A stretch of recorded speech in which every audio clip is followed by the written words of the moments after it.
I never planned to lose everything. My wife, my life, my soul. But in the ruins of my past, I found her. Zasha bound by silent suffering, her innocence masking a pain that matched my own. We played with fire, knowing it could consume us both. When I first took her aboard my broken boat, I knew I was inviting chaos into my life. Every stolen glance, every forbidden touch brought us closer to the edge. Then came the night we couldn't turn back. Now, as I stare into the abyss, I wonder, did I save her, or did I doom us both? I looked into the empty, dark space for almost a full minute before I added some rum to it. At least I waited a whole 5 minutes this time.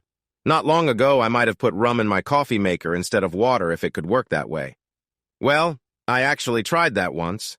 The rum made a big sticky mess in the coffee maker.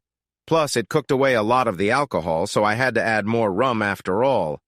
You learn from your mistakes. I'm called Grease. Everyone in the islands goes by a name different from their real one. My name is Grease, short for Grease Monkey. I fix engines on boats. Or maybe they call me that because my shirts and shorts are always stained. They are far from clean. To be honest, I haven't paid much attention to personal grooming for a few years, so that could be why I got the nickname. I used to care about how I looked. I really did. My real name used to be Thomas Knight. I had it all. It wasn't just given to me. My wife, Lil, and I worked for it. My high school sweetheart, Lily, supported me through college and law school, working hard to put food on our table while I studied. We thought all those long hours would finally pay off. We were on the verge of financial stability and ready to start our family.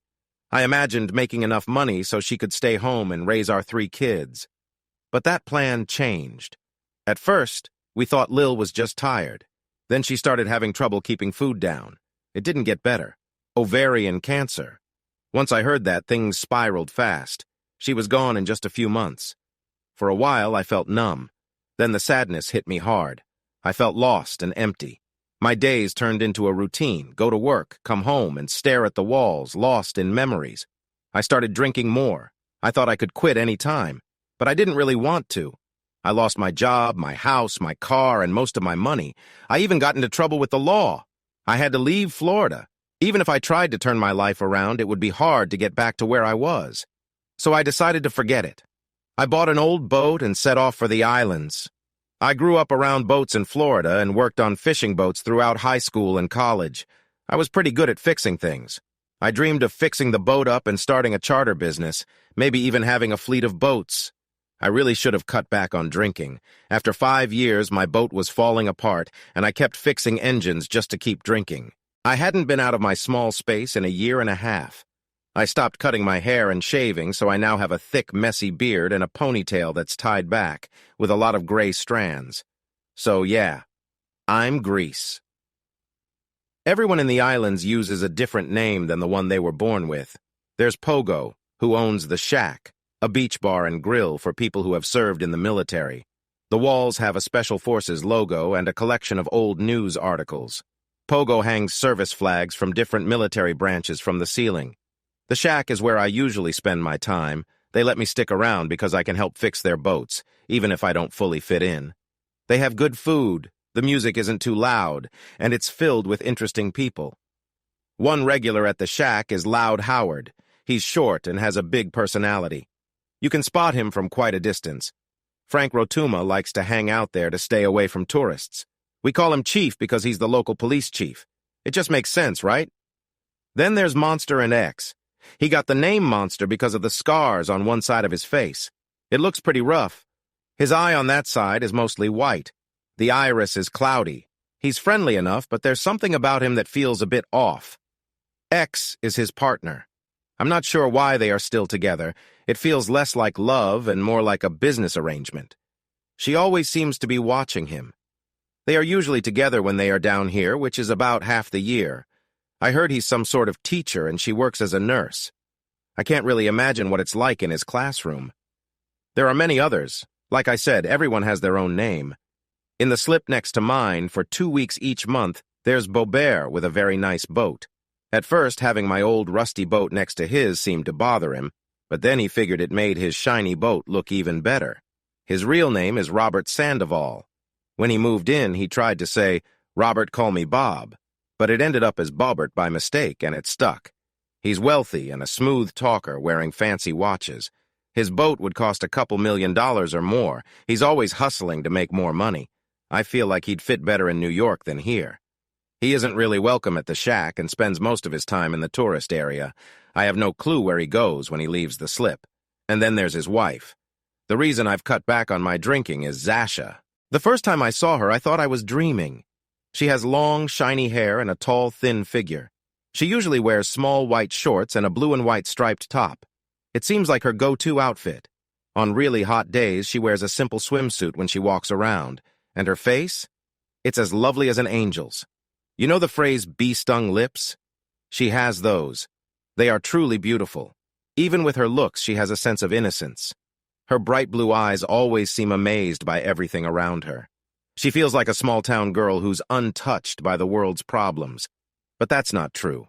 She faces challenges again and again. Sometimes, she wears a long-sleeve shirt to hide signs of a tough life. Sunglasses cover her eyes, maybe to avoid the look she gets. People say she does things she might not want to do, because someone pushes her to make business deals. That's why they call her certain names, quietly behind her back, except for Bobbert. He isn't shy. Bobbert calls her those names right to her face. I've seen her with business people at the bars on the beach. When she's with them, her face shows no joy. Her innocent look turns blank. She doesn't change her expression at all. He watches her with a mean smile, enjoying her discomfort. I couldn't imagine treating someone like he treats Zasha. Zasha seems to be a foreign partner for him, a long-term companion. I shouldn't feel bad for her. She made her choices and knows the rules just like everyone else. She could leave if she wanted to. Frank would help any girl get to the airport and make sure she got a flight home. He had done it for others who really wanted to go. Whatever she is trying to escape must be serious. Still, I had a rule to stay out of other people's lives. Who needs a mechanic meddling in their business? That all changed at the Explorers' Day party at the Reef, a tourist bar decorated with fake palm trees and happy staff. Pogo had to close the shack early for a funeral, so I wandered over to the Reef to relax with a drink or two. I found myself at the table where Bobbert was chatting with a group of tourists, with Zasha sitting a bit away from them. He was going on about how great it is to invest in boats, something I found funny. Having worked with boats my whole life, I know the truth. A boat is just a hole in the water that you pour money into. His next point about boats was even sillier, making me roll my eyes. That's when I caught Zasha looking straight at me. She smiled softly while sipping her drink, but her eyes stayed on me. I had enjoyed a few too many drinks, so I decided to imitate Bobert's exaggerated gestures in a playful way. She picked up a menu to hide her laughter. Then she joined in, mimicking me as well. For the next hour, we exchanged funny expressions, both poking fun at Bobbert. We hadn't even exchanged greetings, but this was the best interaction I had with a woman since losing Lil. From that day on, whenever I saw her, she would catch my glance and with a playful sparkle in her eyes, start the same game. It felt like we shared a special connection. This became the best part of my days for several months. Just seeing her made me feel happier. I'm not sure when it happened, but I started drinking less. It was a slow process, but I began taking showers more often, maybe 3 or 4 times a week. This led me to fix up the water system on my boat. It meant moving furniture out of storage, and since I had some new pieces, I decided to replace the old ones. Before I knew it, my boat was looking much better. When his boat was in the dock, I spent time at the Reef, hoping to catch a glimpse of her. It was a little silly, really, a light crush on a nice girl. I figured she wouldn't be interested in me. With her work, she probably had her own plans. Plus, Bobbert had more money than I could ever dream of. But still, she inspired me to improve myself. Then, in October, Bobbert surprised us with a suggestion. We were at the Reef one evening when he got a text from one of the waitresses and stepped away to take the call. When he returned, he looked a bit annoyed. "Hey, Grease, how about you take Zasha for a little while?" he said. I noticed Zasha tense up at his words. It was the first time I had seen her respond like this. Bobbert noticed and smirked slightly. Before I could say anything, he added, "Just take her back to your boat for a couple of weeks. Be respectful about it." I've got a business trip to make. I was taken aback for a moment. Are you serious? He nodded, grinning. She'll be fine with it. Just don't go too far. I nodded, feeling unsure. Zasha looked discouraged. Her expression changed, and I could see a sadness in her blue eyes. Bobert gave her a pleased look and left. She walked quietly with me to the boat, her head down. As we slowly made our way up the gangplank, she seemed lost in thought. When I took her to her new cabin and opened the door, she looked uncertain. "Hold on, I need to clear some boxes out and make your bed," I said. She watched closely as I prepared her small room, taking out sheets and a light blanket. "I know it's not perfect, but I've been trying to tidy up. We can clean more tomorrow. The restroom is on the right, and I'm in the cabin to the left. If you need anything, just knock." When I stepped out of her cabin, I looked back. The girl who seemed lost was now gone, and her expression of wonder had returned, a good reward for any effort. The next morning, I woke up early and had coffee brewing. She came out slowly with a shy smile. She sat down and gratefully took the coffee, adding cream and sugar. "I don't have much food. Have you ever been to the shack?" Her answer took a moment to sink in. It was the first time I'd heard her voice, and it was lovely with a slight Russian accent. "No, Robert never took me there. Would you like to try it?" Her smile warmed me. "I would love to." The short walk down the empty beach to the shack was pleasant. I stole glances at her. Even close up, she seemed calm. I held her hand momentarily to help her up the seawall, and it was hard to let go. For a quick moment, it felt like her fingers lingered a bit longer. Pogo's expression darkened when I walked in with her. I helped her to a corner table in the empty bar and went up to order breakfast. His look was serious. "Is Bobert paying you back?" I paused. "What? Oh, no. She's just staying in my spare cabin for a couple of weeks while he's away."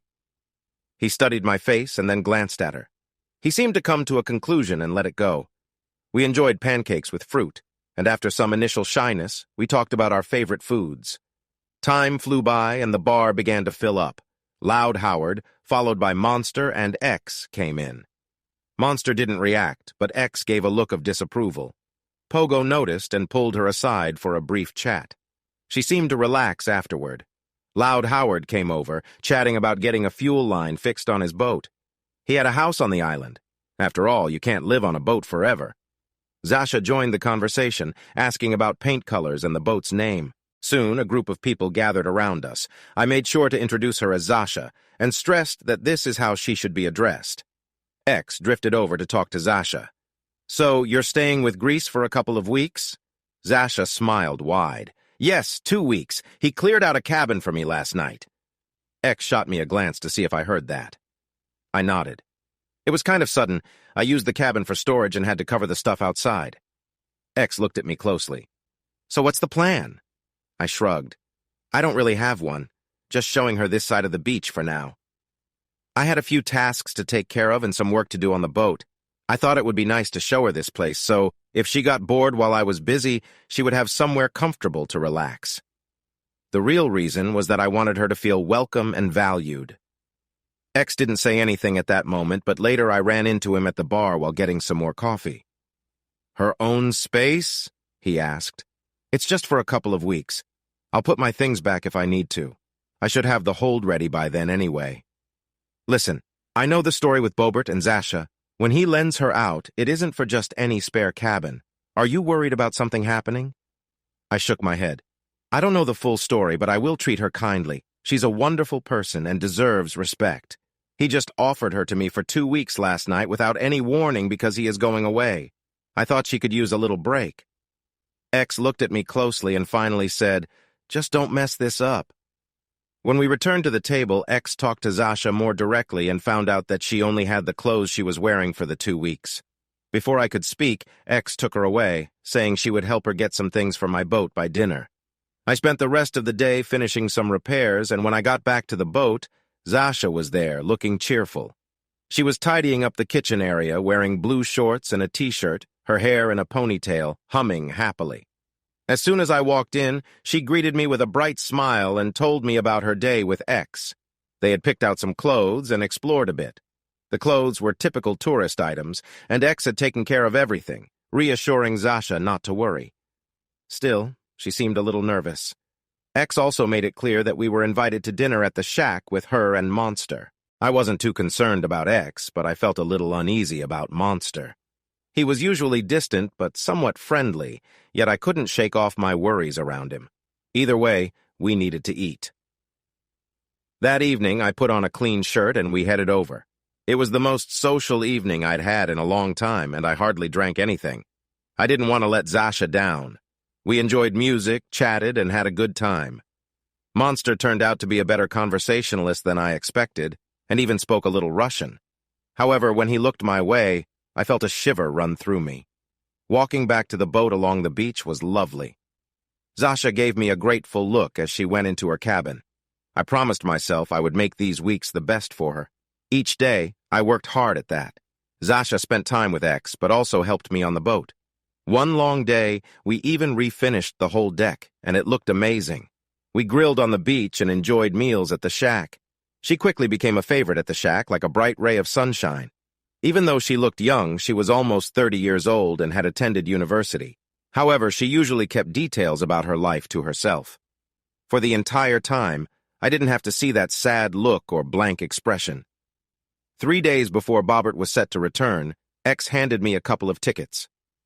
"The governor's ball dinner and dancing the day after tomorrow. We got some extra tickets, so maybe you and Zasha could go?" I stared at the tickets. They were rare around here. You don't just get extra tickets like that. "I'm not sure I can." She interrupted me.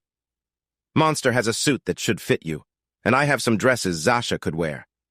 That pretty much ended my argument. I nodded, curious about why she offered. For a brief moment, I thought I saw a tear in her eye, but she quickly recovered. "Because I once had something great, and it slipped away." She turned sharply and walked off. I told Zasha about the invitation, and she was overjoyed. The next day, she spent hours picking out a dress with X. When she returned to the boat, she had a lovely light blue dress. "And a pair of scissors," she said playfully. "You have to look your best." I complained a bit, but soon my hair was cut short and my beard was trimmed. I hardly recognized myself in the mirror. The scruffy version was gone, replaced by a man I hadn't seen in years. Zasha looked amazing. She wore just enough makeup to enhance her beauty, and the blue gown accentuated her beautiful eyes. She seemed like an angel, captivating and stunning. The ball was a dream for Zasha. The colonial mansion, with its colorful decor and soft furnishings, felt like it came straight from a fairy tale. She held tight to my arm as we walked in. Photos were taken, and names were called, just like in the movies. I spotted Monster and X dancing. I was a little out of practice, but Zasha moved gracefully. People looked at me with curiosity. I was a familiar face on the docks, but hardly recognized without my beard and long hair. Zasha had been kept away from this kind of event by Bobert's careful guidance. We ended up sitting next to some official guests who tried to chat with Zasha. Still, she kept holding on to my arm. We danced until the last song ended, then made our way back to the boat, feeling as if we were floating. We even stopped for one last dance on the beach under the bright moon, listening to the sound of the waves.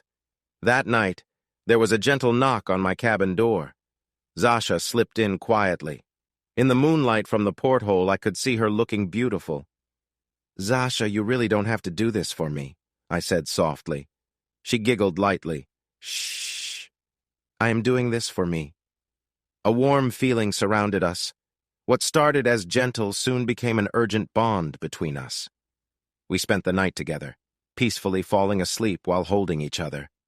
But the next morning, she was gone.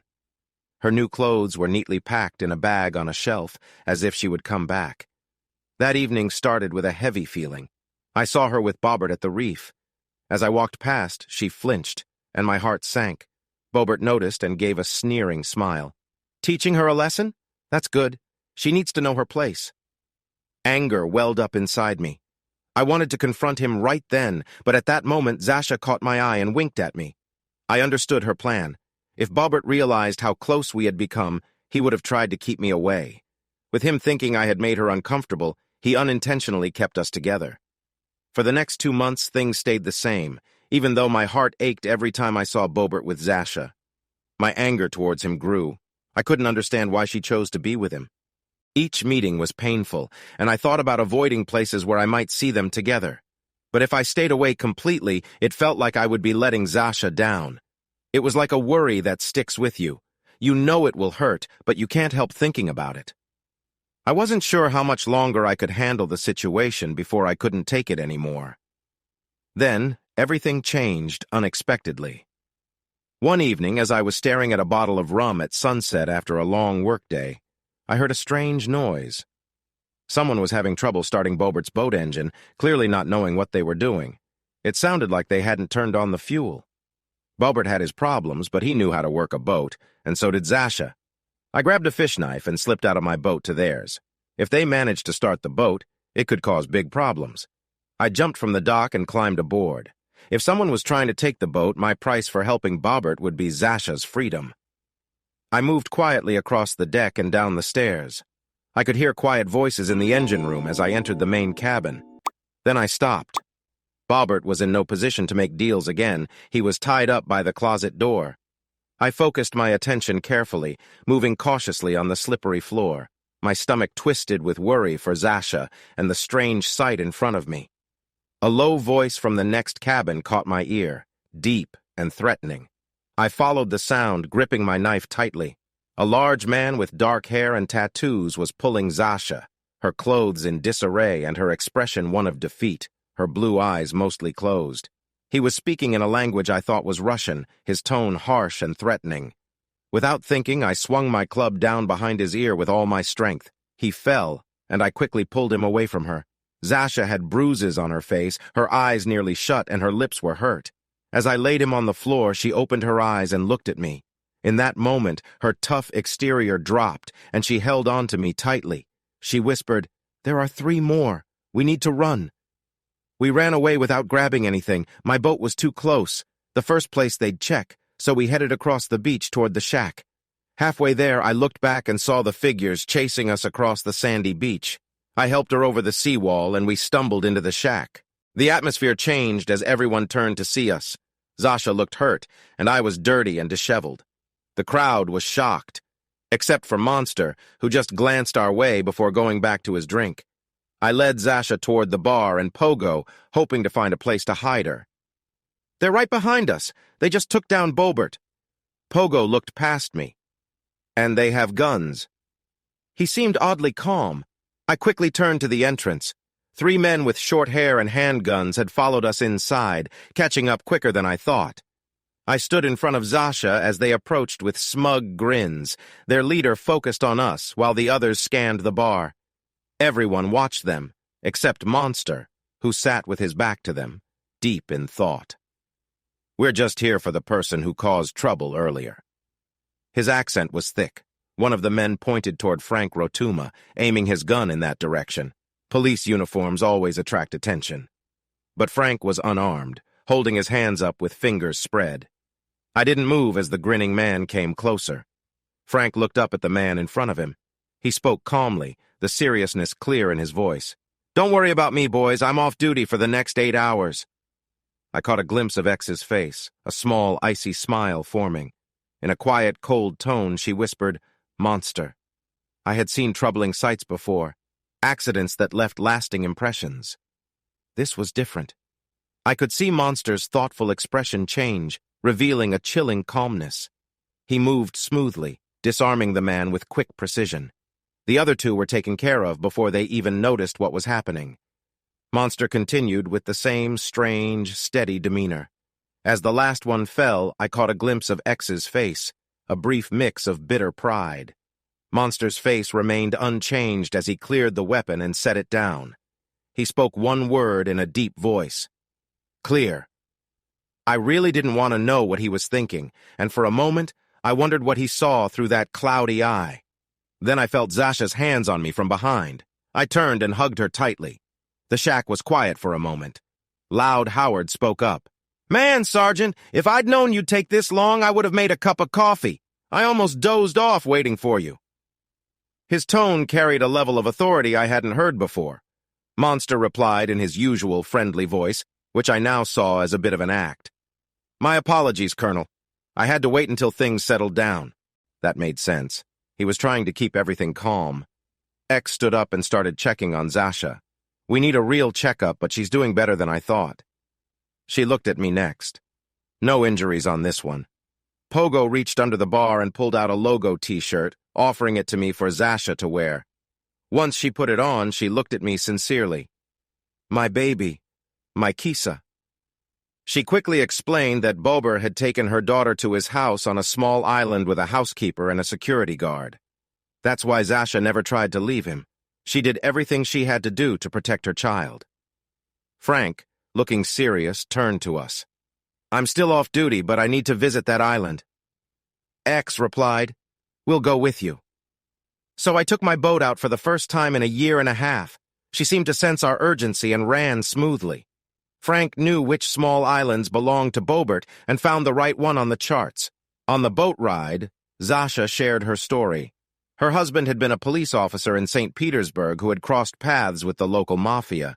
Unfortunately, he had been killed, and she was taken as part of a human trafficking deal. At the time, she was 7 months pregnant, which wasn't the usual target, but her husband had upset them.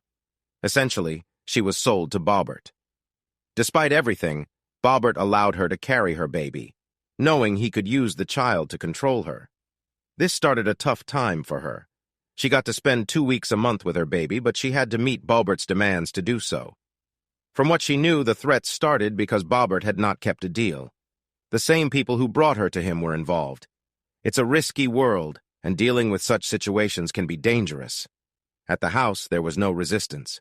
The housekeeper and security staff saw Frank and Monster and handed over the 2-year-old girl without hesitation.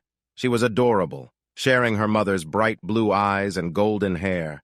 Zasha picked up Kisa and cried openly for the first time. After going through so much pain, Zasha's tears flowed freely. I stood there until X urged me to move closer, and I stepped toward them. Zasha looked at me with tear-filled eyes and found comfort in being near me.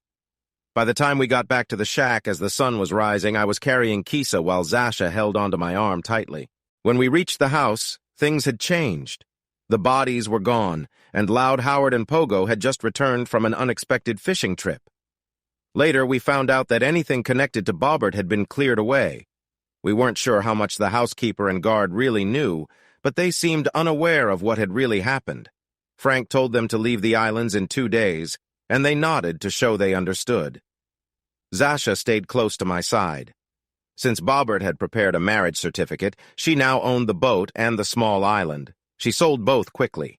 We were married soon after, and I suggested a prenup because of her new wealth, but she laughed and dismissed the idea.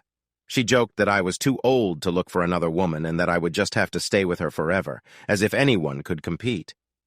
We have a small house on the island and run a fishing charter with 3 boats. Kisa is growing fast, and her little sister Lily is just starting to walk. Zasha chose that name. Through all her struggles and hardships, Zasha's heart stayed strong. She fought for her daughter, ready to face any challenge for her. For her daughter, she was determined. The only time she had doubts was when I agreed to take care of Kisa for 2 weeks, since Zasha had learned to trust me in her own way. Even with my flaws, I became a better person for her. I turned into the person she needed me to be. Everyone has to have a name here, but people don't use that name anymore. They simply call her what she truly is. They call her Angel. Chapter: The Shack. A Story of Friendship. Live with wolves and you'll learn how to howl. Russian proverb. We want a story! Story! Story! Story! 3 little girls with blonde hair called out to me from their beds. I leaned back in the rocking chair and pretended to have an accent. Do you want We Must Find Moose and Squirrel? No! That made Kisa and Lily giggle loudly.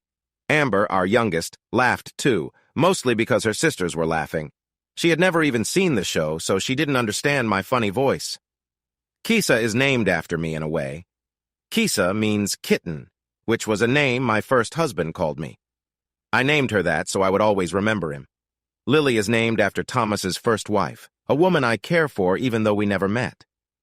Amber's name was suggested by Spooky in a soft voice. I'm sure it means something special, but she hasn't told us. Thomas and I think it is a lovely name. The Wolf Story, The Wolf Story. That's their favorite. It's a long tale and sometimes it can be a bit sad, but they adore it. Maybe because I love it too. I glanced at the dresser.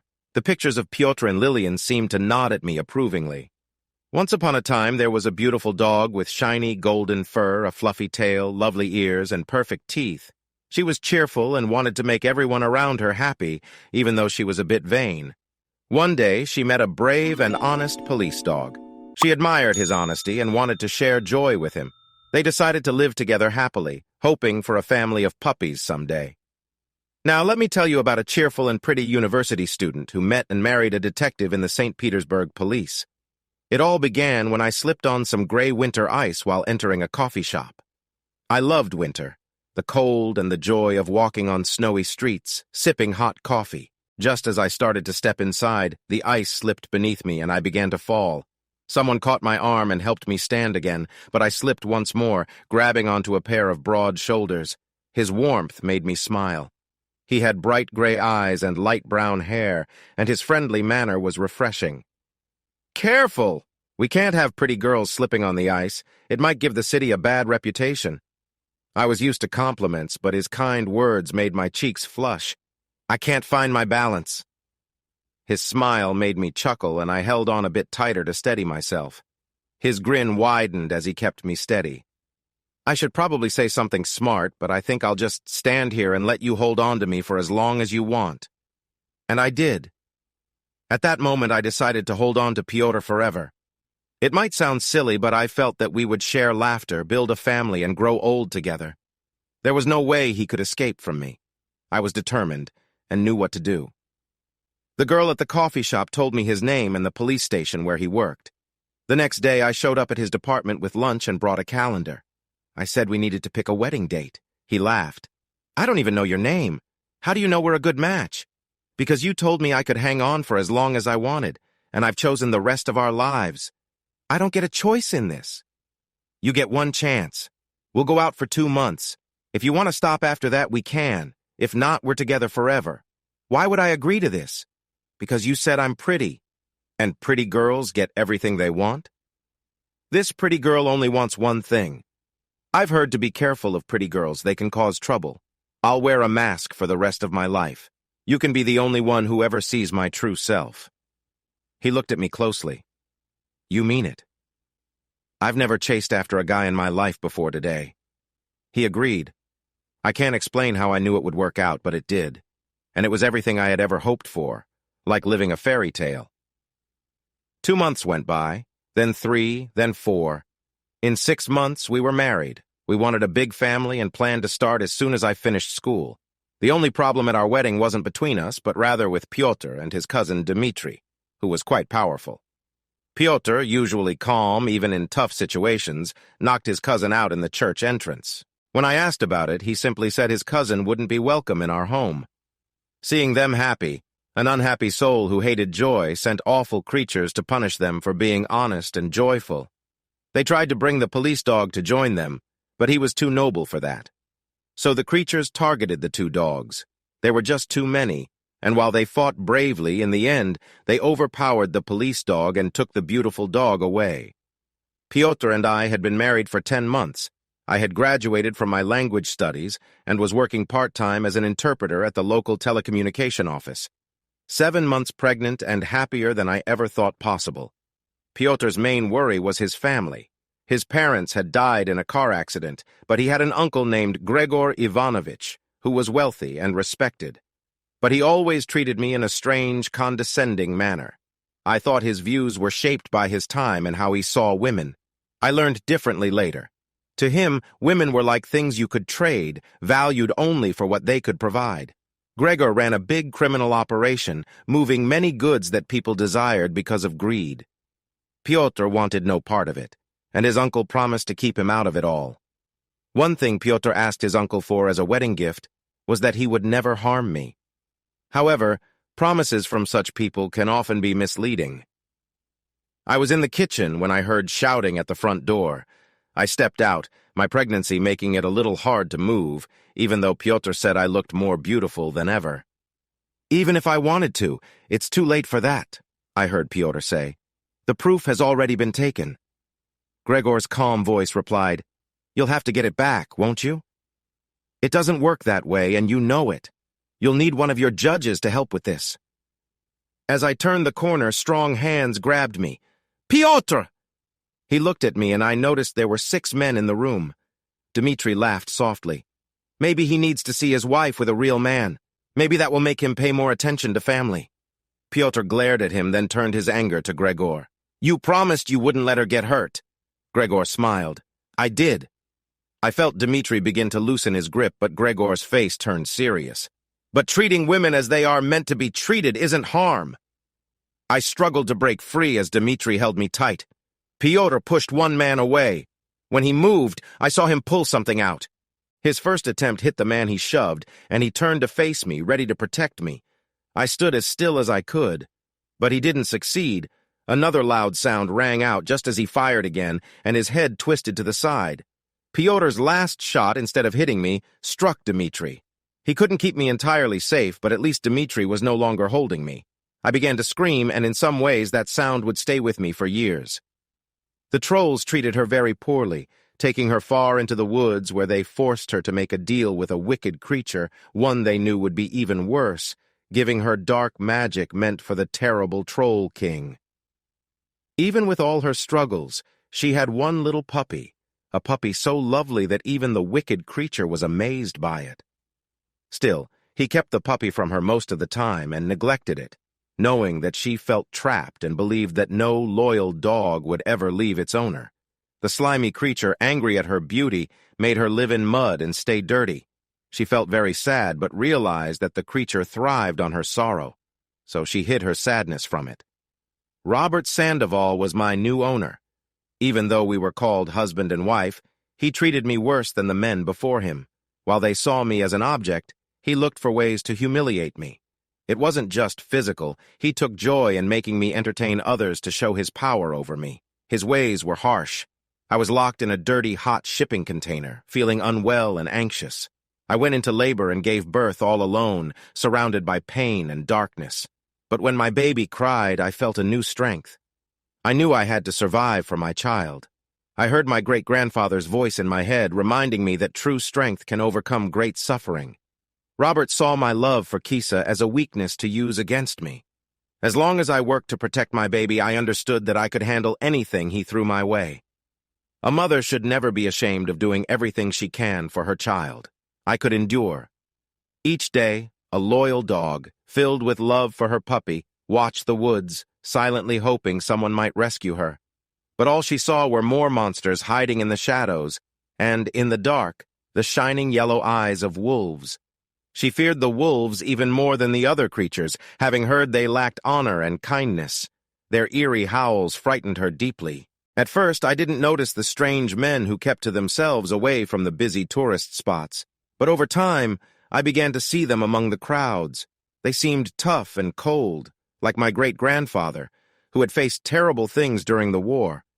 But unlike him, these men had no warmth or kindness. The tall man with white hair and the shorter bald man looked at Robert and me with complete indifference. They did not care about our plight. I sensed that Robert feared them, perhaps more than I did. The scariest were the half-demon man and his companion. She looked at me with disdain, and his one clear eye seemed to hold a dark understanding. Sometimes I had uneasy thoughts about them.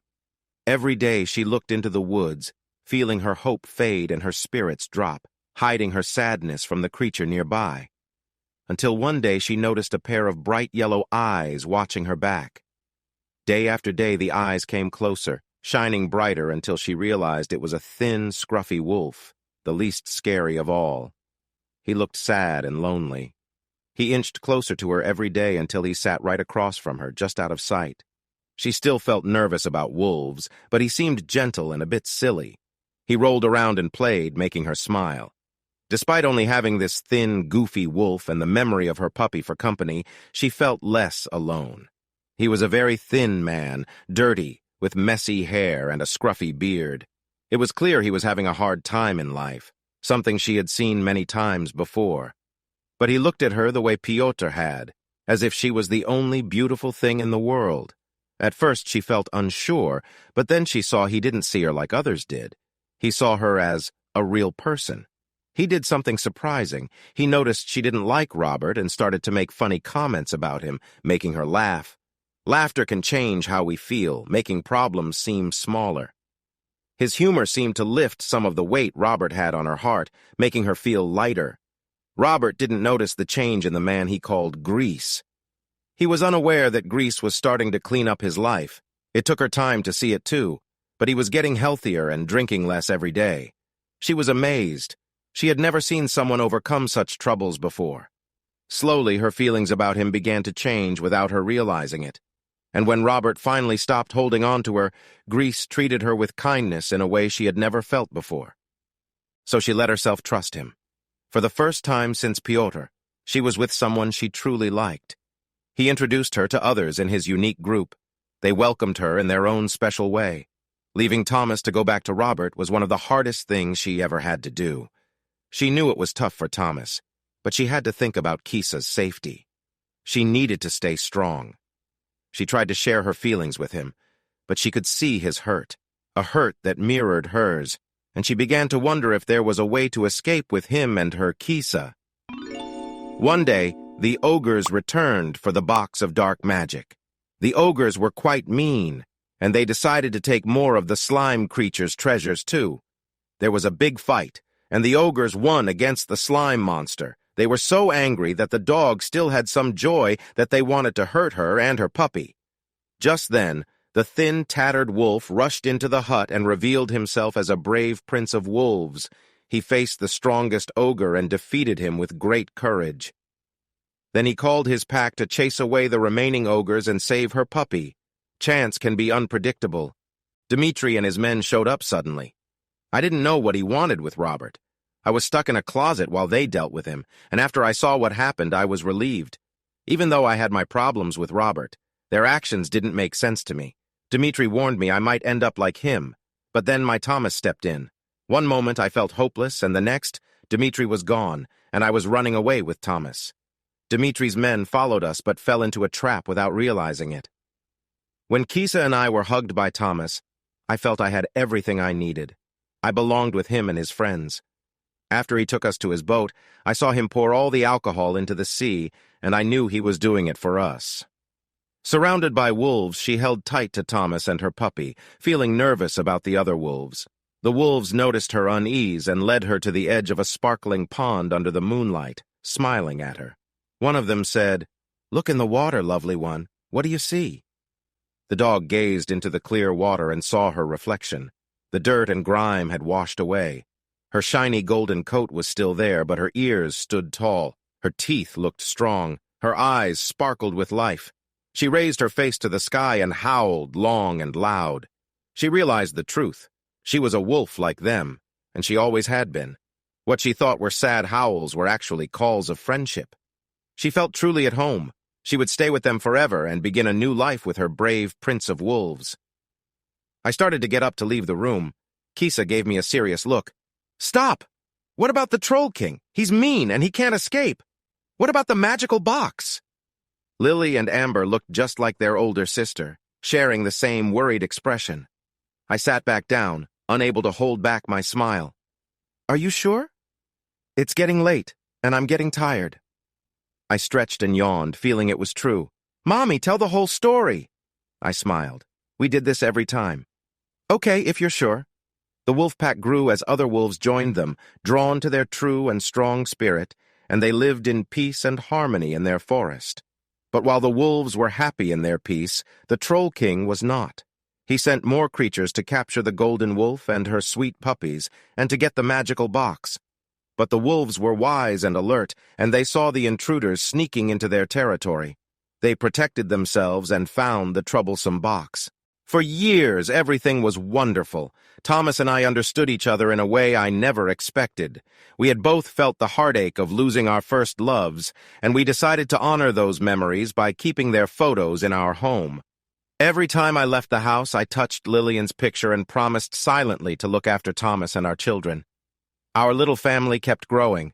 Some joined us willingly, like Spooky, while others, like Evelyn, were not so welcome. Danny, Monster's daughter, became my closest friend. I tried to forget about Gregor, even though it hurt that Piotr would never be given justice. but I learned that some things were just not meant to happen. One calm night, well after dark, Thomas and I sat with Pogo, Howard, and Chief. Pogo tapped his fingers on the table. "We might have a situation." Wendy called. I had never met Wendy, but I knew she was a costly smuggler. Pogo continued, "Someone is looking for transport in 3 weeks. 6 men will be guarding a large shipment that didn't get checked." "Is it coming here?" Howard asked, raising his brow. "That's the odd part. It's leaving from here, going to Sudan." "That doesn't make sense," Howard replied. "Exactly. That's why Wendy called. She wanted to check if it was us using a Russian identity." "Russian?" Chief turned his gaze to me. Pogo nodded. "That's what she said. I don't like it. Whatever is going on must be arriving by ship or plane." Thomas tightened his grip on my hand. "Or maybe it's already here. Bobbert might have hidden something on one of the smaller islands." Howard looked thoughtful. "Maybe something like certain kinds of military gear," he said, glancing at me. "Things that could fetch a lot of money from rare buyers. But even with a family discount, I'm not sure if it would cover Wendy's costs." Chief frowned. "If something goes wrong and a shipment gets traced back here, it could lead to real trouble. This might even involve a commercial flight." A pained look crossed Howard's face. "Grease, you and Angel need to make a list of every place where Bobbert might have hidden something, likely something quite large." I shook my head. "I was only with Robert for about 2 weeks each month. He could have stored things anywhere when I wasn't around. The only place I ever stayed was at the house on Comey Key." "Who did you sell the key to?" Howard asked. "Wing Ho Development. I think they just bought a bunch of small islands for investment. They don't seem to have done anything with it." "I hope it's not a cover for something else. I'm going to ask Evie to find a way to buy that island back through one of her other businesses, just in case. We made nearly $7 million from the sale of the island, but for Evie, that was like a regular person buying a candy bar. Even if it wasn't easy, she'd do it for Howard." Chief opened his notebook and pulled out a chart that showed the key. There wasn't much space to hide a container around here, just the house and a couple of small beaches. I told my team to keep an eye out for visitors. 6 people shouldn't be hard to notice. It was almost 3 weeks when they finally arrived.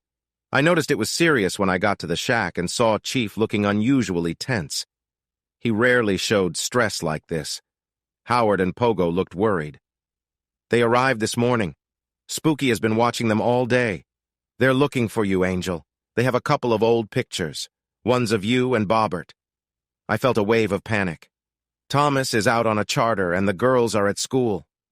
Pogo smiled gently. "You're worried about Thomas and the girls first? That's why we care about you, Angel. Monster went to pick up the girls from school and Chief called Grease to send a police boat to keep an eye on them. They must not realize we're here. Anyone truly suspicious wouldn't be so careless," Howard said, looking puzzled. Pogo shrugged. "They're probably just Bobbert's old friends trying to finish up some loose ends. They might not believe Bobbert died and could think he's involved in something more."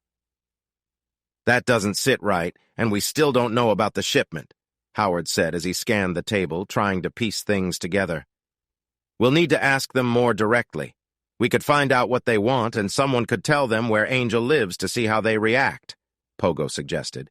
"Make sure Monster knows we need one of them alive." I understood Howard's worries. Monster was always quick to protect the children. Chief shook his head. "I need to stay out of this. Some things are better left unsaid." His voice faded as he spoke. They arrived that night. Only Thomas and I were in the house trying to keep things normal. But the 6 people wouldn't come inside. Pogo and Monster were waiting outside, ready for anything. I trusted Monster to handle the situation. Thomas and I didn't hear a thing, but around midnight, Pogo and Howard came in.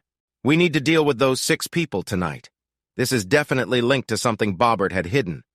The one person we spoke to didn't know what it was, just that they had to collect it from the house. He really had no idea, and he would have told us if he did." Pogo wouldn't meet my eyes. They were supposed to find out if Angel knew anything and take care of it. A chill ran down my spine. I was aware of how they questioned people, how they had treated Bobbert. I guessed Monster wouldn't be any softer with the one person who might still be alive, and I didn't feel sorry for that at all. Howard said, "It must be the house at the Key. We'll need to check it out in the morning. I'll inform Evie. As we finished checking the rooms on the first floor, Pogo glanced at me. What's in the basement? I asked. I pointed to the stairs leading up. Kisa and I were up there. I never went to the basement, and after everything, I just wanted to leave. I didn't want anything that belonged to Robert. Pogo? I heard Spooky's voice from downstairs. She must have sneaked down while everyone was looking around on the ground floor. There's a big hollow spot in one of the walls. Pogo and Thomas grabbed sledgehammers from the boat and went down. The wolves came together around the box. They realized the magic inside was so dark that they could not stay quiet and ignore the evil Troll King. But even though their pack was larger, they still needed help to fight him. They gathered on a hill in the forest and began to howl, calling for other wolves. I felt a shiver. Pogo's voice sounded very serious. I had never seen him really angry or upset before. Is that what I think it is? Chief asked as he looked through the hole in the wall. They must be out of their minds. Howard sat quietly for a moment, then repeated what Pogo said. Why couldn't it have been something else? My Thomas gazed at the strange barrel-shaped object. I think I know, but what exactly is it? Pogo shook his head, trying to understand. It's a Mad M, a Russian version, probably stolen somewhere along the way. A medium atomic demolition munition. Its power could be as great as the bomb dropped on Hiroshima, and it might release a lot of harmful materials. Don't touch it. It might not be armed, but items like this are usually handled carefully. It could cause a big mess. Howard nodded. I'm going to use the satellite phone from the boat. We need to bring in Maria and Donna. Grease, I need you to Radio X. Ask her to send Monster here. Tell her to grab the 2 footlockers in the supply room marked water pump parts. There are some serious tools in those, and I would feel safer with them here. The next few hours were busy. Black wolves of the night, strong gray wolves of the mountains, and even dark red wolves from the Troll's kingdom came together. They held a meeting under the moon and agreed that the Troll was a big danger to all. It took almost 2 days for Donna to arrive, and she brought a whole group with her. It took all 3 of our boats to bring her team to the island. She arrived with 40 heavily armed men who changed into uniforms during the trip. Pogo was waiting on the dock when we got there. Tell your men to stay out of the house. She gave him a fierce look. If what you say is true, we need to secure it right away. There's a strong presence in there with Howard, Donna. He's ready and not in a friendly mood. This is too close to home, too close to the kids. They might be able to deal with him eventually, but it wouldn't be wise and could endanger many lives. We don't want that. I get it, Donna said, waving to one of the men. Secure the island, but keep everyone away from the house unless I say so.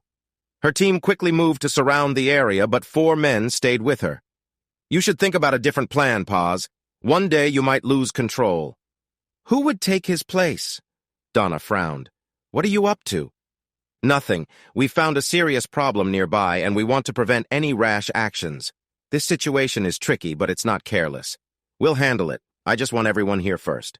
Maria is coming, and she's bringing a few guests. Who are they? Pogo shrugged. Not sure, but I hope one of them can help us deal with the threat. Pogo and Howard had filled me in more. This was why I decided to stay while Thomas took the Sea Angel back to make some changes. I felt uneasy at the thought of being apart from him, even for a little while. Donna looked out at the ocean with a serious expression. I had to rely on Wendy to get here. It cost a lot, but it was necessary. It's not your money, Donna, and she does a great job. You want to move a group of soldiers and their equipment halfway across the world quickly and quietly? Nobody will hear a thing from her. Still annoying? Pogo smiled. I spent my childhood learning how to get a rise out of you. This is a win for me, he said, making a checkmark gesture in the air with his finger. You're still a pain. But she gave her brother a small smile before turning to me. Angel, if you have more kids, keep having girls. Little brothers can be quite the challenge. Maria Hawthorne, the deputy director of the FBI, arrived with her guests. A tall, groomed man who clearly held authority, and an older man in a simple suit who looked weary. Donna greeted Maria with a nod, then turned and walked toward the taller man with a warm smile. Yuri, I figured you would get involved. He shook his head and laughed softly. Danica, I knew you'd be here when I saw the Russian uniforms on American soldiers. How do you always show up when there's trouble? It's part of our work, Yuri. She glanced back at Maria. Good choice. He can make decisions and only answers to one person. Maria smiled politely. I'm glad you both know each other, but let's catch up later. I think we need to understand what we're facing. Maria introduced everyone, and we waited in the living room until the older man, Alexei, came back down the stairs looking pale. I assisted with translating for him since Howard wanted to make sure everything was clear. He says it's safe now. The device wasn't activated, but everything was in place and the trap was ready. It was strong enough to destroy the house and scatter the core. Maria shook her head. How many of these things are out there, Yuri? We don't know. It was a special program with very limited access, and the records were destroyed in the 90s. This is a remnant of the Cold War. As far as I know, Alexei is the last person involved, and he was just a technician. He didn't even know the full details. Unfortunately, I have to bring him out of retirement, but he'll be paid fairly. Donna glanced at the stairs leading to the basement. We need to be part of this, Yuri. It was your issue when it was in Russia, but now it's everyone's problem. At the very least, Maria needs to be kept in the loop. We can do better. President Putin is very protective of our land, but I spoke with him before I left. He thinks that keeping information from you could damage the trust we have left, especially if something is missed. I've been authorized to share everything we know, which, sadly, isn't much more than what we've already discussed. He frowned. We might have to negotiate with Gregor Ivanovich to get the information we need to prevent more problems. I couldn't believe it. After everything, my Pyotr would not be avenged. I felt a deep anger rise within me. No. My voice didn't sound like mine. He looked over at me, really seeing me for the first time. Maybe he thought I was just there to translate. I continued. No, Gregor Ivanovich will pay for this and for the loss of my husband. Young lady. He spoke down to me as if I were a child. Don't even try it. I know you can make him talk if you want to. We don't do things like that anymore. I laughed, but it sounded empty. Don't tell me what people will and won't do. Pyotr deserves justice. If you won't make that happen, I will. I'm not helpless or alone anymore. Howard leaned forward, his face unreadable. We're her family now. We'll get to him. After what he did, there will be consequences. Howard understood revenge. It had driven his life. He had spent over 30 years going after everyone connected to the tragedy of his wife and child. In some places, that's the only way to survive. Pogo stretched and smiled, sensing an opportunity. Donna frowned. Believe me, Yuri, they're not bluffing. They have more resources than you think and no hesitation. They might even enjoy it. In any case, I think Mr. Ivanovich should start talking. Ivanovich was involved in many things that seemed questionable. Donna began to explain who I was and how I had arrived on the islands, asking me to provide some details. Yuri looked back and forth between Donna and me. What citizenship do you have? When I married Thomas, I was told that I became a citizen of both here and Russia. You're still a Russian citizen. We will file charges for you, but only if you're willing to give a statement about what happened with your husband. He hesitated, thinking. Detective Pyotr Ivanovich, yes, I will. Pyotr? Your maiden name was Volk, right? I noticed a slight twitch at the corner of his mouth, but he quickly hid it. I still felt sad about Pyotr, but we had shared so many laughs over the same things that it seemed hard for Yuri to overlook. Donna noticed the twitch and raised her eyebrow. I smiled a little. Yes, Pyotr. I turned to Donna. Volk means wolf in English. So Pyotr and I were Peter and the wolf. Yuri nodded with a quiet chuckle while Donna offered a small smile.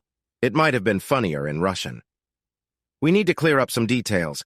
I'd like to take the device from here and return it to the right people. Maria agreed. Returning the device is fine. If we didn't, someone would soon ask where it came from, probably a congressman looking for attention. And once word got out that things were escalating, it could create diplomatic issues. Howard spoke up. Greece is preparing the SE Angel with extra fuel tanks to give it a longer range. He can meet one of your ships or submarines wherever you decide, as long as it doesn't go back toward Fiji. We want to avoid any problems there. Yuri seemed to think carefully. Unlike most, he recognized danger for what it really was, not fooled by the appearance when Monster had guided Alexei downstairs. That would be unfortunate and unnecessary. We can have a submarine ready in a couple of days. There's also the delivery point in Sudan, which seems to be a common concern for both our countries. Although we still don't know the target or where this all began, unless Gregor Ivanovich has any information. The wolves ran through the night, moving quietly into the forest, a growing group of wolves in all forms. The ogre army never stood a real chance. The silent wolves jumped from the shadows and overwhelmed them until none were left. Only the Troll King remained, sitting alone on his throne, when the golden wolf, once a dog, came to him. She stood before him and announced his fate, turning him over to the red wolves of his own land to live in darkness forever. In the weeks that followed, strange and worrying things began to happen. Warehouses caught fire in Moldova, and police were active all over Europe. Quiet and determined agents from the FBI and FSB worked together, following leads without rest. In Sudan, a camp used for training was taken apart. 2 groups of men in different uniforms did the job, leaving no one behind. Pogo and Howard laughed about it for hours, noting that some men wore Chinese uniforms while others wore Taiwanese ones. Even Donna and Yuri sometimes misunderstood each other slightly, or maybe they did not misunderstand at all.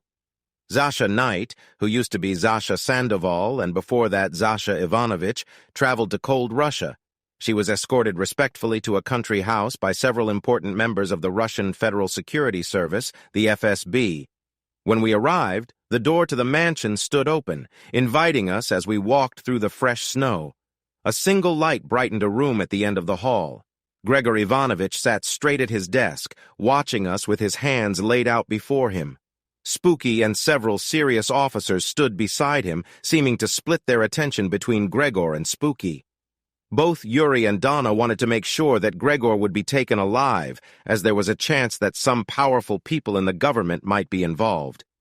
There were still too many questions left unanswered. An empty chair faced him across the desk. I sat down and pushed the fur-lined hood of my red cloak back. His eyes widened in surprise, and I noticed Spooky's knowing smile. "Uncle Gregor, Zasha, Shh." I quieted him. The girl who had married Pyotr would never have said that. "You hurt my Pyotr, your own nephew. You didn't let us be happy. You thought I was too weak to matter. You enjoyed making my life difficult while pretending to be fair." I paused and looked at the frail man before me. "We didn't talk much, so I never told you this. My great-grandfather was from Siberia. I may not look it, but he truly was. I was his favorite. He shared stories with me about tigers, bears, and wolves. I glanced at my gloves and realized that living in the warmth had made me soft, unaccustomed to the cold winter that used to not bother me. He told me that hunting wolves is the most challenging. There are rules for hunting wolves. For every wolf you see, there are many more hidden in the shadows. So it's not just the wolf you see that you should worry about. Wolves are relentless hunters, and while you chase them, they will chase you right back." As I spoke, my anger faded and a sense of calm filled me. "You sent me out into a world full of wolves, but I learned how to survive." I stood up suddenly, feeling that I was finished with this, finished with Gregor. I wanted to leave him behind.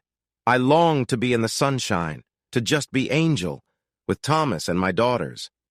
I waved to my friends. Yuri stood next to me, as tough and cold as the winter. Even he was shocked by how far Gregor had betrayed us. I had more to say. I thought about this for years, but now I see it doesn't matter. You don't matter to me anymore. These men have many questions for you about your actions and other serious things. I paused to let that sink in. I believe you will be answering them for a long time.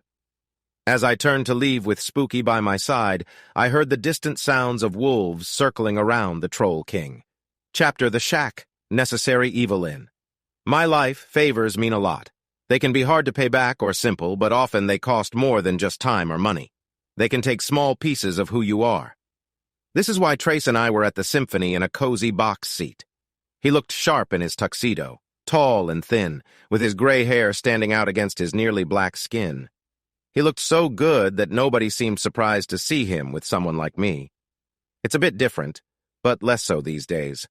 Some might wonder why he's with someone as plain as me. Trace runs the technical side of Cumulus, which means he works for me since I'm the director. Cumulus is mainly about secret watching with 2 parts. Green is the standard military program with highly trained operatives. Red is the other side, where we take in people who feel lost or desperate. We work with those who have no idea who we are or what they're doing.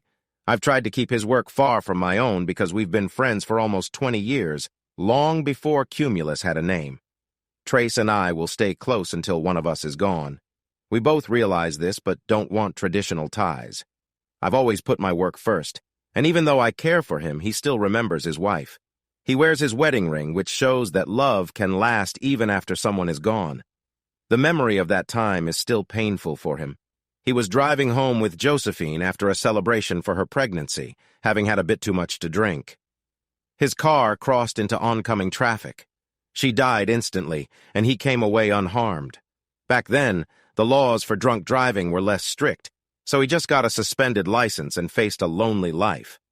Soon, he was filled with regrets. Of course, he faced more tough times later. Trace was one of the first in a new program that would turn into Cumulus Red.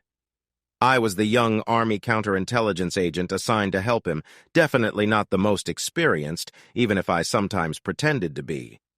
The first rule of handling someone like him is, don't get emotionally involved. It's taught so much that it should probably be written somewhere for everyone to see. I'm not sure if it would have made a difference, but maybe. He was a complete mess when I took him in. He had been living on the streets for over a year, despite holding a degree in electronic engineering from Caltech. He looked terrible, was deeply unhappy, and was hard to be around. His mind was slipping. He often talked to himself and seemed to answer back. I could tell he didn't have much time left before he would no longer be able to help us. It made sense to just let him go, to let him wander away. Any strange tales he could share about his past would probably be seen as the ramblings of a man losing his grip on reality.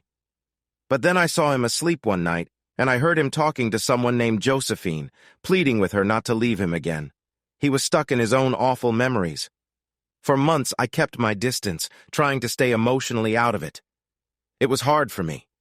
Watching a good man fall apart due to his struggles with addiction was much tougher than I had imagined. We spent a lot of time together, and his pain was clear.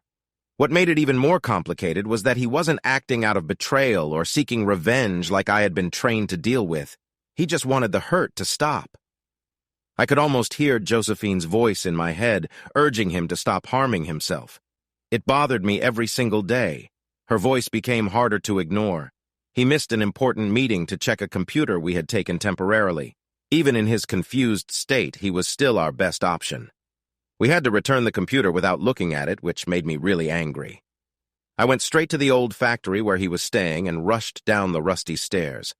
I found him passed out, likely alive only because a pizza box was keeping his face from sinking into a mix of food and drink. I had reached my limit. Without thinking, I checked his pockets and threw away all his substances. I locked him in the bathroom and kept him there for a few months. It was a choice that almost cost him everything. I knew it would be tough, but I thought he would be better off facing the truth rather than staying in his current state. It wasn't my place to make that call, but I did it anyway. I often take on the responsibilities others can't handle. He experienced many serious issues like confusion, fever, and shaking. He cried out and shouted as though he was fighting an inner battle. In any other place, someone would have likely called for help. In a more religious setting, they might have called for an exorcist. In this place, people looked down at the cracked sidewalk, tightened their coats, and walked a bit faster. He would lie in a dirty corner until I came by with buckets of cold water to clean him up. Sometimes I had to call in a doctor who was working without proper approval due to past mistakes. That doctor never asked questions because, even early on, he understood that being curious could get him into trouble. I changed from being Donna to something he muttered in anger as he huddled in the shadows, tears rolling down his face. Then, he really began to feel hate. Day by day, I saw it grow until it became stronger than his need for a drink. When his hate was so deep that he wouldn't even ask me for a drink, I knew something had changed. For a long time, he answered me with one-word responses. Eventually, he stopped talking altogether and just stared at me, silently planning revenge in his mind for when he got the chance. I waited a couple more weeks, then brought whiskey and a backpack to see him. I set the whiskey down in front of him and moved behind him, pulling out a small, unregistered weapon. It wasn't very strong, but it was enough for what I intended to do. Go ahead. Take a drink, I said. He gazed at the bottle on the uneven tiles in front of him. Why? I'm done. If you want to end it, do it. Just know it's your last chance. I pointed the weapon at him. Make it a long one. I can either leave you here or... He slowly looked back at me, the barrel almost touching his eye. Just another person lost? Yeah, it happens all the time. No one will care to know who you were. It'll be quick. He turned to the bottle, then slowly reached to pick it up. A wave of sadness hit me, but I had made my choice. He undid the cap slowly. He moved carefully, without a word, then tipped the bottle over the drain, watching the golden liquid disappear. You really are a bitter person, I said. Yeah, I know. What if I make a mistake? Then you deal with the consequences. He understood I meant it. His anger was clear. I took out some clothes and soap from my backpack, then unlocked the cuff I had put on him, noting the marks it had left. They would heal, but the memories would stay. Clean yourself up and get dressed. We're going to get something to eat and find you a place to stay. There's an old hotel nearby, and it even has heat. He nodded, his growing frustration clear in his eyes. That frustration was always there, like a storm brewing in the distance. I noticed him watching me from time to time, as if he was waiting for just the right moment. I could feel that he was ready to respond. It was like a race. I braced myself for the time when I would need to take charge. His sadness and regret over Josephine's passing would never go away. I promised myself I would act quickly. We worked together for 2 more years, more than with anyone else. The nature of our work required it, always busy and ongoing. This meant he understood our goals well. Still, we hardly spoke, only discussing what needed to be done. He learned a lot, and we began trusting him with the van, where he worked efficiently. He kept things organized, making it harder to tell who was just a helper and who was a professional. He suggested opening a small electronics repair shop in a tough neighborhood. There were rumors that it was connected to crime, which worked for us. People usually stayed away from places they thought might be linked to something shady. His frustration never went away. He was always professional, almost too cool. But the message was clear. If you let your guard down, there would be consequences. This pushed me to hone my skills even more, reminding me of how important it was to stay focused. Eventually, I passed him to my replacement when I was promoted to a higher position. I felt a huge weight lift off my shoulders. I could finally relax without worrying about being betrayed by someone I worked closely with. Letting your guard down can have serious results, like health issues. That's what happens. Serious health problems. You know those difficult medical exams that women need to go through? They are necessary. Fortunately, my chances of recovery were good because we caught my condition early. For someone like me, the choice was easy. I decided to go through with the surgery. Since I never planned to start a family, it made sense to remove what wasn't needed. Almost a year after getting a new doctor, I had the operation and then returned home. I should have reached out to my mom or Pogo. They would have come to help me. I don't know why I didn't. I told the hospital staff that I had someone looking after me. Instead, I quietly left in a taxi to avoid staying another day at the hospital. I took more pain medicine than I was supposed to and went to sleep. When I opened my eyes, Trace was sitting in a chair next to my bed. He was looking at me, his face hard to read. I barely remembered securing my belongings before going in for the operation. I was too confused to think clearly when I got home. On a normal day, I might have felt sure about dealing with him. He was much bigger than me, but I had been trained to fight while he had not. It wasn't certain I would win, but I would have had a fair chance, but not now. Good morning, Trace. You look unwell. I feel unwell. He looked at me closely. You trusted us with someone who isn't experienced. I winced as I tried to sit up. He just needs time to improve. He's had enough time. He isn't listening and isn't learning. He'll make mistakes. He turned a whole team away from an assignment. It's like putting on a show. He doesn't trust us to manage things. I'll talk to the supervisor. We don't need more people if they just get in the way. He nodded thoughtfully. We need a real expert. Someone who knows what they are doing, not just following orders. We sat quietly for what felt like a long time. Finally, I spoke up. I was surprised to see you. I thought you might be. It took me a while to find your place and the right time to come. I thought maybe you were here for another reason. I can't deny that I thought about it. I watched you rest for a while, thinking about my options. The fireplace tool? I had to create a reason for anyone to think there was a disturbance. Oh. Had to make it believable. That makes sense. But you were just doing your job, dealing with the issue. I couldn't look at him. The medicine was making my thoughts fuzzy. Yes, that's it. He seemed to pick up on something deeper. A look of concern crossed his face. Why? I shook my head and looked away. I couldn't bring myself to answer. The painkillers had me feeling lost. But you'd still be upset if I had a drink. In a heartbeat. Anger sparked in my words. Why? What do you think Josephine would want? Would she want you to suffer slowly, or would she prefer it to be quick? He sank back in his chair, looking tired. Oh, dear. He let out a quiet breath. You made me feel resentful. It worked, didn't it? There wasn't much more to say, and he went silent. We stayed in a strangely comfortable quiet. He even helped me to the bathroom and back to bed before leaving. I thought about reporting my situation. My home felt vulnerable, but I knew it wasn't dangerous. He had his chance and didn't act. Now he understood more than I meant to share. He checked on me almost every day as I got better, shaking his head in disbelief each time he left. We talked a little, mostly about small things, but most of the time we just sat quietly, watching the gas fire, each lost in our own thoughts. I told the director about the agent who had replaced me. He hadn't adjusted well to the kind of cases we handled, so it was easy to convince him to take a more regular job. A different agent took his place. A few days later, I found an unsigned thank you card in my mailbox. Trace became a close friend. He figured out who we were or got pretty close. He proved he could be trusted time and time again, and soon he was fully part of my life. He never really stopped coming around. We never talked about it. It just happened. It took a couple more years for our relationship to grow.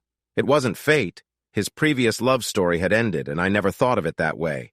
But we understood each other perfectly, and in our lives, that meant more than just liking each other. Spending time together felt good, and having someone to share moments with, someone who wouldn't judge me, was much more important. He never put me down, but he often helped me make better choices. He reminded me to keep my promise that I would step in if he ever drank again. I promised him I would, because I do what needs to be done, things that others avoid.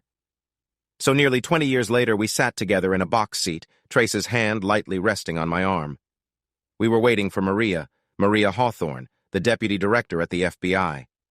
I smiled when she arrived. Her security team took positions outside the door to the box, right across from two of my Dobermans. A dozen more of my dogs were around the building. I wanted Maria to notice them. We both chose similar black dresses. Hers was a bit longer than mine since she was taller. Her escort, Michael, brought her in and sat her next to me. Then he took a seat on the other side of her. I knew this was a bit unusual, but it felt necessary. He whispered something to her, then she turned to me. You're making my team a little uneasy. They're puzzled by the many people you have here. Because this is unusual, Maria, and my team doesn't like surprises unless we're the ones causing them. You could have come to my office. We've worked together before. This has to be completely off the record, Donna. Now I was really interested. Why is that? Because I've lost 4 agents and can't handle it officially. 4 agents, I can't let this go. There must be accountability and people need to know. Why me? You must know others who are easier to deal with. Because you have the skills. And you care. You remember Morton Gallagher? My jaw tightened as she continued. A few years back, people with troubled pasts were killed in and around a hotel room booked in his name with a stolen credit card. The money trail went cold, but I'm sure you helped pay for their burials. Even if they were, I believe Mr. Gallagher passed away from an unfortunate event. We looked into that too. There's no clear proof, but the hotel security cameras where he was found were out of order for about an hour around the time he passed away. One of your contacts, I assume? Trust me, if it was, you wouldn't want to meet her. If Spooky learned the FBI was searching for her, she'd probably be going through Hawthorne's office and home in no time. There would be little I could do to stop her, even if I wanted to. Maria frowned a bit as her curiosity clashed with her better judgment. I'm not asking you to give them to me. So, what are you asking for? The group he was part of is secret. They work with banned technologies, like harmful chemicals and nuclear systems. I understand. She hesitated, unsure of how to move forward. She disliked feeling uncertain, and I could see that. Our government found one of their key locations. Instead of taking it apart piece by piece, you could disrupt their activities here for a while. That was what we had been searching for before the troubling Tommy Amber incident. So make an agreement with local law enforcement and close them down. That's what we were trying to do when my team got captured. Local law enforcement is involved, and the DOJ told me to avoid any trouble. Where is it located? In the tri-border area. That meant Argentina, if anyone was paying attention. The tri-border of Brazil, Argentina, and Paraguay was tricky at the best of times. Accusations of wrongdoing were common, while local leaders insisted everything was exaggerated. What's the situation there? A small 2-acre site, 3 buildings, about 25 guards, and 12 of their staff. There are also a few local women, maybe 6. I felt a pang of sympathy thinking of those who struggled with limited options in their lives.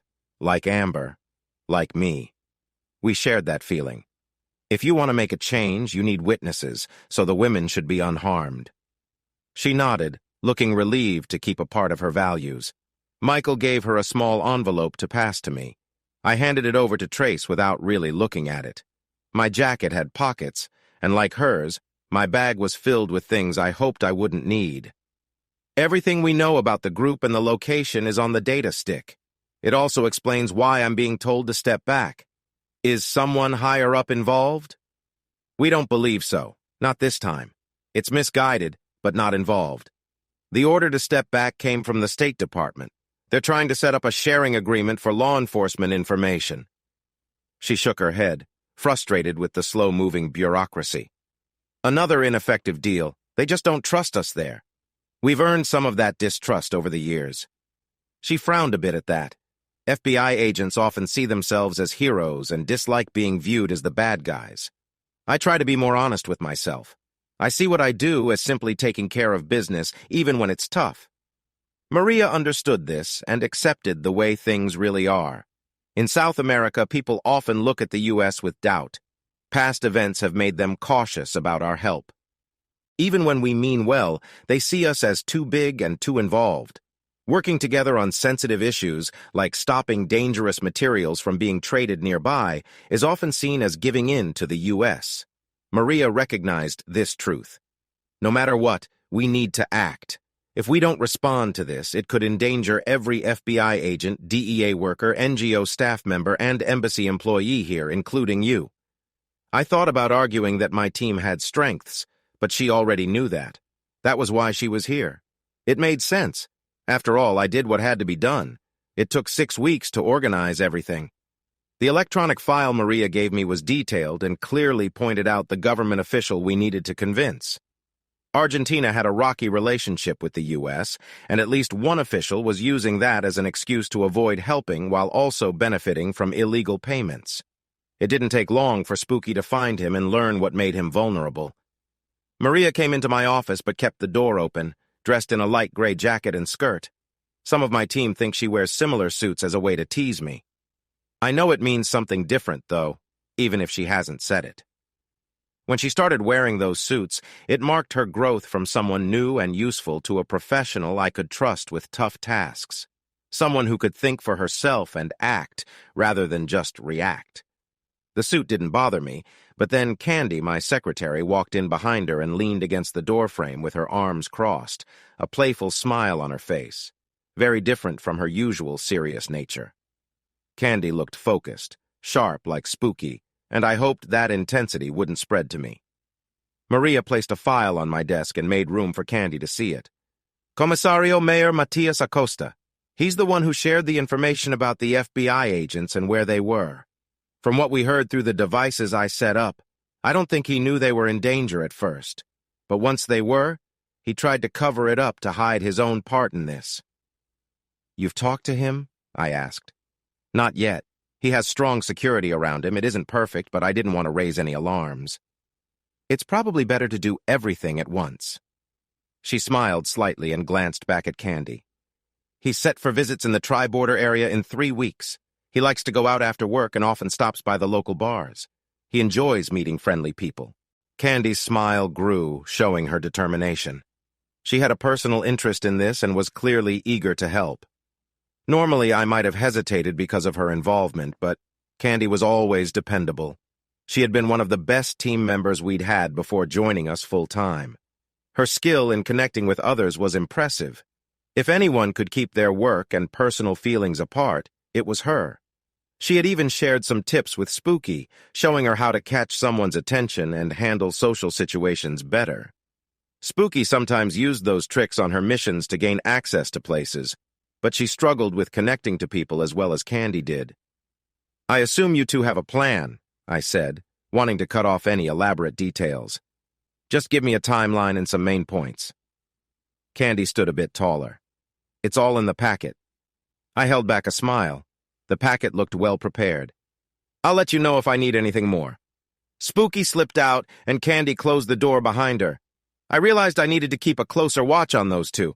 Just a glance at the packet told me they could be a powerful team, but who could I use? I nodded to the sergeant, giving my go-ahead. Of course, they were all sergeants, mostly staff sergeants. In another place, they'd have their own teams or units. Staff sergeants were ideal for me. They had experience, but still enough energy. The sergeant was actually a master sergeant. Leading 40 men in an infantry group would usually be a step back for him, not this time, especially not for me. He tapped his microphone. "Mockingbird, Mockingbird, this is Hellhound." A calm woman's voice replied, "Hellhound, this is Mockingbird." She took a brief pause, settling into her role. "Mockingbird on station." I smiled slightly at the inclusion of a woman in this mission. It was a big change from previous times. The sergeant smiled confidently. "Mockingbird, Mockingbird, please provide your status." My Air Force Tech Sergeant, part of my technical team, observed a row of lights turn red on her handheld device as the EA-6B Prowler above us started its operations. She gave me a silent thumbs up and nodded sharply once. I imagined if she were in her Air Force uniform, her hair would be neatly tied back. Another woman. We really are everywhere. "Watch out, guys." I looked at my Dobermans crouched along the trail. They were focused on the sergeant instead of me. Normally, I would be their main concern, but right now they just watched him. They were alert, ready to start, and waiting for the excitement. All the earlier talk about sports or video games had stopped. The usual importance of everyday life was put aside for the moment, if there was a moment to come. They aren't like Pogo and his team. My boys are part of the infantry. If you want a precise mission with minimal fuss, the Special Forces are best for that. SEALs, Delta, and others. But when you need to make a statement, nothing beats the infantry. They excel at their jobs and get results. It's what they do. Sometimes the Special Forces seem a bit too polished and some people don't understand that level of detail. I have my own way of seeing things. Air Force strikes can seem overly technical, almost like a natural disaster. People can explain those outcomes to themselves. Sometimes you need to leave a mark, and the infantry does that better than anyone. In their formal gear, you would see numerous badges and tabs showing their training, but that's not why they're chosen. They've been picked from the best light infantry units. That has become an important task for the infantry branch managers. Finding the best has become a respected mission for them. They are quick thinkers and experienced. By nature, they are agile and very determined, the true spirit of light infantry. They can move quickly and adjust to tough situations. They might lack the polish of the Special Forces, but that's exactly why I appreciate them. Getting them assigned was tough, and I grew tired of the red tape, so I had some strong talks with a few key people to make it happen. Sometimes people need a nudge to do the right thing, and it served as a helpful lesson for some. True integrity means doing the right thing even when no one is watching. After all, it's the right choice. And sometimes, someone really is watching. Usually that's me. Officially, they work for the Army Testing and Evaluation Command, testing new combat technologies. We do have those. In their special roles, they are part of a protection team, trained for unique jobs. Often, they do this work for me. Their similarities and energetic personalities made people fondly refer to them as Donna's Dobermans. The main reason my Dobermans are here is that when something feels off, you need to act quickly. The sergeant and his team checked their radios. If Mockingbird was doing her job well above, There was a brief moment of silence in the background noise where their radios worked. It wasn't a big deal because they mostly used hand signals. They weren't in their usual uniforms. They wore Russian airborne outfits and caps instead. All their gear was either Russian or European. They carried AK-74 rifles, SV-98 sniper rifles, and PKP machine guns. Each piece had been carefully improved by the experts at a secure facility. Even the bullets were specially made. My Doberman's counterparts in Russia usually wear American uniforms and use American gear. It's a bit of an ongoing joke in our field. It's what humor looks like here in tough situations. The sergeant looked them over one last time and gave his usual reminder. Stay alert and keep an eye out. He glanced at me, a confident smile on his face. On your call, ma'am. I paused for a moment, feeling the charged atmosphere. Go. He made a hand signal and 2 lines of men moved silently along the path, speeding off seamlessly. The sniper teams had already advanced to keep an eye on the target, watching for any signs of trouble. I saw them fade into the greenery with my Air Force tech sergeant, and then turned to walk back up the path to the gravel road to wait for my ride. Technically, I was supposed to have 4 of them stay with me for protection, but I didn't want to hold them back. Plus, this wouldn't take long. As I walked back to the road, I heard the sound of single rifle shots. It had to be the snipers. Then came the sound of assault rifles in bursts, mixed with the deeper sounds from the machine guns as the main force moved into the compound. I heard a couple of soft thuds that I guessed were charges to help them get through walls. At least they were sticking to the plan, which they usually did. Good infantry likes to make their own entrances when possible. It's safer that way. Once they're moving, I don't worry about them. It's too late for that. Besides, there's not much they can't handle. I noticed a black SUV pull up along the road, coming to a stop behind a couple of flashy tour buses. 2 men appeared to be changing a tire on one of the buses. Trace got out of the SUV and walked around to open the passenger door for me. He and I listened to some distant noises and looked at our watches. Then he passed me a cold can of soda from the cooler. We should wait a little longer, he said. I nodded and took a sip. It was really cold. Anything going on? I asked. He smiled a bit and shook his head. No, everything went as planned. He let his security leave when he met her. I glanced into the back seat where a man sat quietly with Spooky and a satisfied-looking Candy beside him. There was no doubt she would be able to handle things. During the short drive to the compound, Candy, Spooky, and Trace chatted happily. Commissario Mayor Matias Acosta spoke English well, and I wanted him to get the message we were sending, but knowing something and proving it are different. That's why we had Russian equipment. We wanted to avoid any misunderstandings and teach a lesson. When we arrived, 2 of my Dobermans opened the main gate for us. The guards had likely warned them we were coming. The confrontation had lasted less than 15 minutes, mostly spent cleaning up. Some soldiers were moving bodies into the courtyard and stacking them.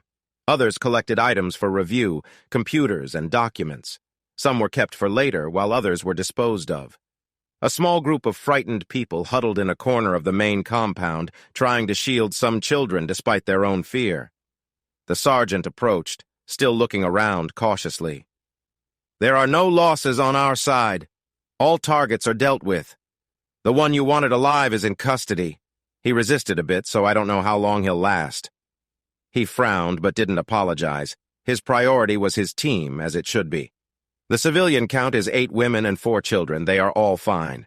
We heard some soft thuds from somewhere below us. He smiled. Quarter block C4 charges are on a timer, flushing them into the septic system.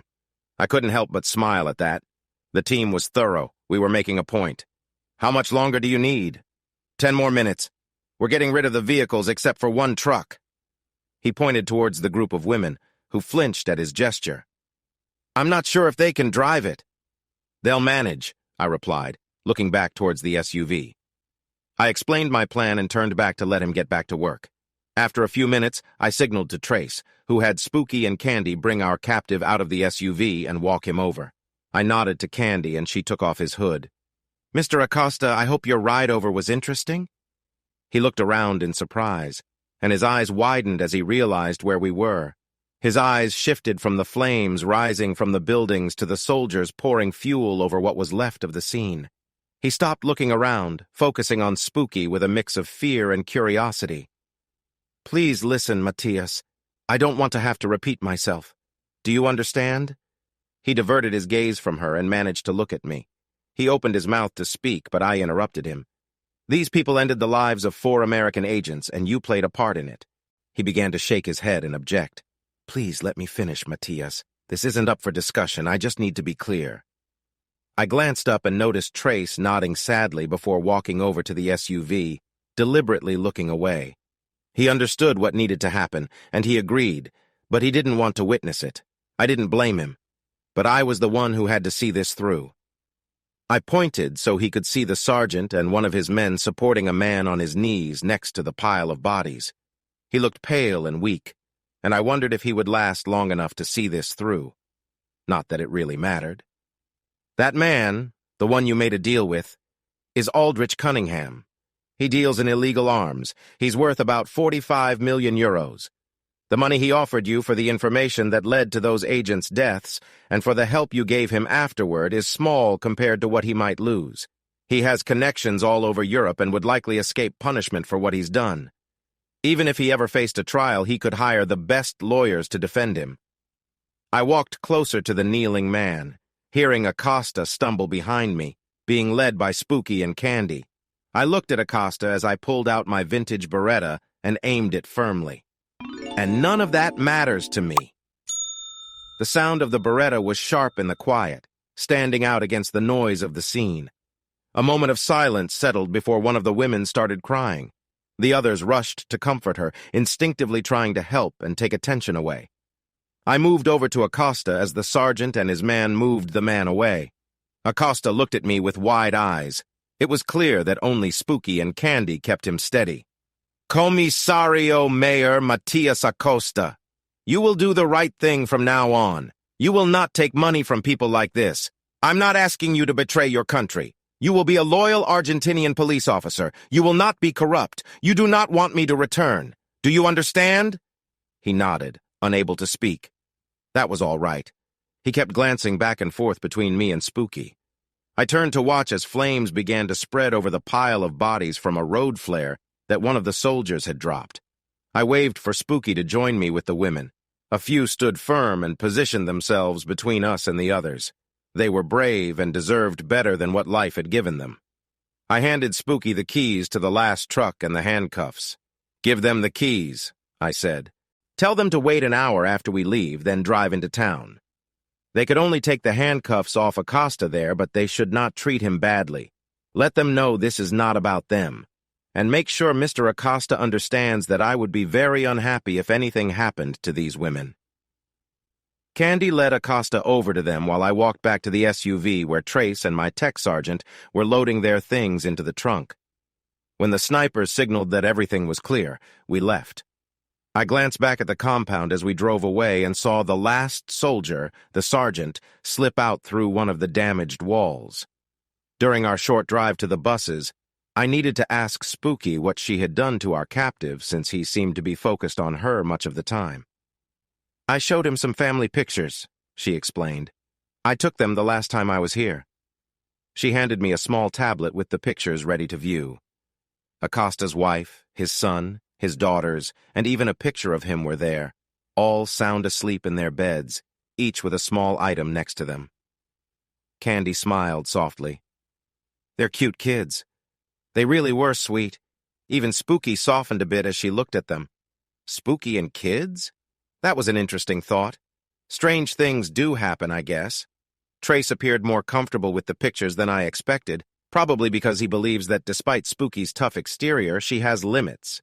They have a connection that comes from sharing hard experiences together. Spooky treats him with respect, always calling him Mr. Jackson, but for reasons only they seem to understand. I've never asked. By the time our 2 tourist buses reached a quiet airfield, it was clear that Matthias Acosta had not raised any alarms. I didn't really expect him to. Another concert. During the break, Trace picked up 2 drinks from one of the tables, 1 water and 1 champagne. He carefully handed me the champagne. I usually avoid drinking in front of him, but sometimes he does this. It's a ritual, a reminder of our agreement and the bond we share. It reminds us that he relies on me to keep him steady, and I rely on him to hold on to my part of humanity amidst everything we have to handle. The weight of the Beretta I carried always feels heavier when he does this.